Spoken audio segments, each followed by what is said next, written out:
हमने आपको पिछले वीडियो में बैटल ऑफ प्लासी के बारे में बताया था, जो सिराजुद्दौला और रॉबर्ट क्लाइव के बीच में हुआ था।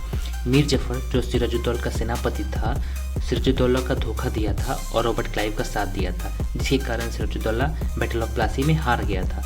मीर जफर को अब बंगाल का नवाब बना दिया गया था, क्योंकि वो रॉबर्ट क्लाइव का साथ दिया था। लेकिन वो बस नाम मात्र का नवाब था, क्योंकि जो भी काम वो करता था सब कुछ रॉबर्ट क्लाइव से पूछ के ही करता था।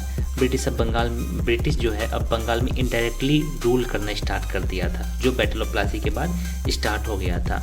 1765 में एक संधि हुआ, जिसको हम लोग ट्रीटी ऑफ इलाहाबाद कहते हैं। इसके अनुसार जो होता क्या था कि ब्रिटिश का एक आदमी जो है नवाब के दरबार में रहेगा।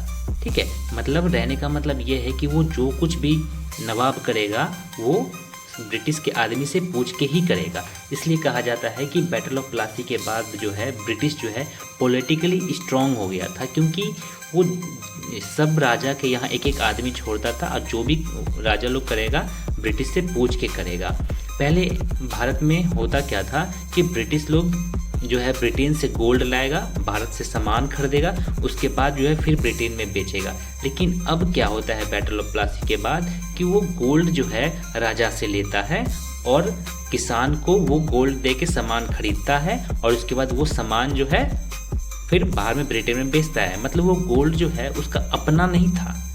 आप समझ सकते हैं कि वो गोल्ड ब्रिटेन से लाता था तो उसका वो अपना था, लेकिन अब जो गोल्ड लेता है वो भारत के ही आदमी से लेके भारत को ही देता है और उसको सामान फ्री में मिल जाता है, और वो जो बेचेगा उसका प्रॉफिट अपना 100% प्रॉफिट हो गया।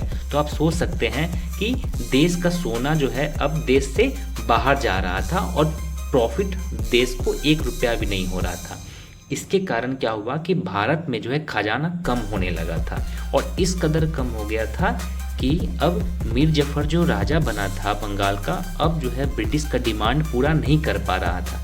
और ब्रिटिश ने ये देखा कि अब तो है मीर जफर जो है मेरा डिमांड पूरा नहीं कर पा रहा है, तो उसने क्या किया कि मीर जफर को हटा के उसका दामाद मीर कसीम को राजा बना दिया गया। अब मीर कसीम जो था वो अच्छा लीडर था। ठीक है, तो वो मीर कसीम के कारण ही बैटल ऑफ बक्सर होता है, वो हम आपको नेक्स्ट वीडियो में बताएंगे।